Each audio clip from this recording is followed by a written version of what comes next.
Good morning, good evening, good afternoon, or whenever you're watching me right now. My name is Jay Luke, the owner and operator of the Passionist Network, where we amplify the voices, elevate the culture, and champion the musicians. Don't forget, you can pick up anything in our store. Remember, you get 30% off your purchase.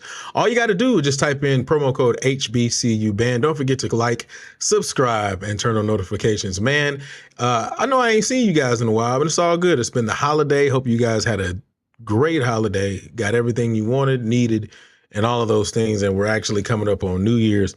Also, man, if you didn't check it out, man, Crystal had a super dope show on Friday talking about should HBCU bands be judged. So you guys go check that out. So I've had time to actually sit back. And again, like I always say, I go through all the comments and stuff like that. And this is kind of going back to a little bit of the conversation that I was having about that petition that was going around, so on and so forth. Because when I was reading the comments, and I told you, I'm always open to, the possibility of being wrong and thinking objectively. And one of the things that I kept seeing that I actually do want to actually bring up and have the conversation about very quickly, is the fact that nothing in life stays the same. Right. I see a lot of people and I saw a lot of comments about the arguments of the not the bone, but, the jukebox isn't the same under Dr. Taylor as it was beforehand. So first of all, one thing we do know as of right now in this particular era, in this particular time, Simmons ain't coming back. Shout out to Texas Southern University, Ocean of Soul for the performance. With Beyoncé. I call it Beyoncé. That's just what I call it. I've been calling it that for years. And the halftime performance that they did, first of all, I thought they were the Cavaliers when they came out with the whole all white daddies with the hats. And then I saw the drum majors in the front. And then at that point, I was like, well, it can only be TSU. But one thing we know for sure and for certain is that Simmons ain't coming back no time soon. All right. The Hamer years are over. And we can continue to go back further and further. There are some good years of Southern that I can definitely say were top quality. There are some good years of Southern where I can definitely say, it was Southern. It was inherently Southern, right? But the truth of the matter is that in life, nothing stays the same. If my marriage now is not the same as it was, or me and my wife now are not the same way that we were 20 years ago. Shout out to 2025. It'll be 20 years that we've been together. But the reality is that we are not the same people. Things change. And when you start talking about ban, regime changes means new thought processes and ideas.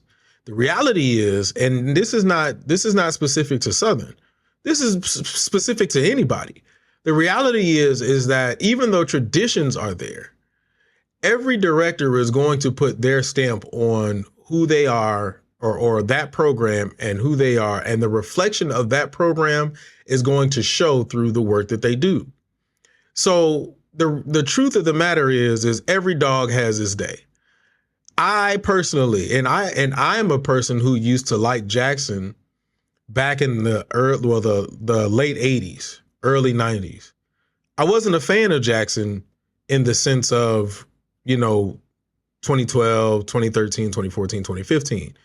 I was late 80s, early 90s, mid 2000s or early 2000s, so on and so forth. So much so that when I was coming out of high school, my thought process was I was just going to be Trump funk. And that didn't happen. And I ended up going to the Legion and becoming a Dizzy-act, so on and so forth. But the truth of the matter is that the Jackson that we see today is not the Jackson that we saw literally 10 years ago.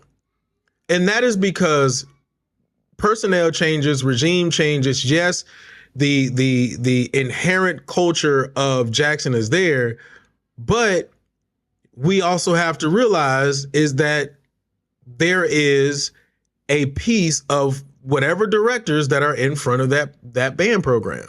And every band is not going to be on top forever. They just aren't. I don't care who you think or where you graduated from or what band you marched with. Every band is not going to be on top forever. They just not. And that generally happens with regime changes, culture changes, and all of that. So at the end of the day, the reality is the fact that, in my opinion, this is my opinion, I don't really think Southern changed that much. Now there are a multitude of people who will actually say that they feel like they did. That's fine.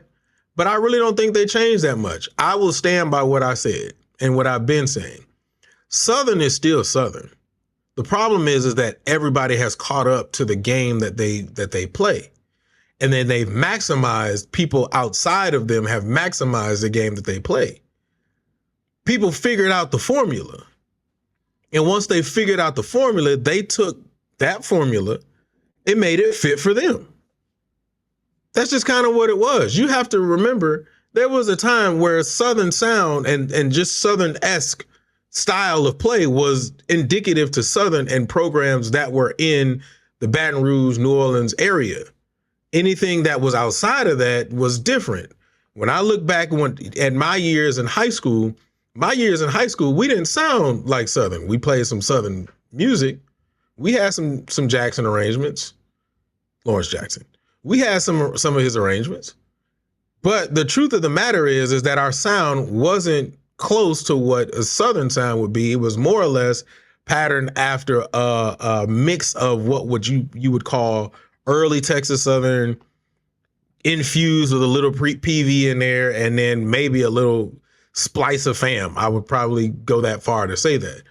But every program had their own sound. Well, now everybody has gravitated towards the Southern-esque sound, but now they've also taken that and they perfected it.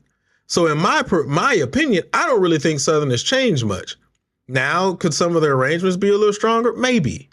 That's a big maybe. But mostly, I just think that people just caught up to what Southern is doing. Now, that's my personal interpretation. That doesn't mean that I think that Southern will never be on quote unquote top again, because the truth of the matter is that I don't think that they're that far behind. I just don't think that they're looked at as the number one dudes right now. Or I ain't gonna say dudes, because everybody it ain't old Southern. Everybody ain't dudes in the band. But they not number one. It happens. But I will also say that regime changes bring difference to programs. And we just got to recognize it for what it is. That doesn't necessarily mean that a person needs to lose their job over it. Just because you hurt. You're just going to be hurt for a little while. It is what it is. That's just my thoughts. It's just my opinion. You guys tell me what you guys think inside of the comment section, man. Also, I got something coming up with this whole Mississippi Valley thing. We're going to have a conversation about that because that is super interesting. We're going to talk about it, but I want to hear you guys' thoughts, man. Do you all really believe that something should stay the same the whole time? Or do you all actually feel and are open to the reality that things change over time? I want to see your thoughts inside of the comment section. I want to hear everything that you got to say. Other than that, man, don't forget, you can get 30% off your purchase. Just type in HBCU band. I love y'all. I appreciate y'all. And I'll see y'all next time. Peace.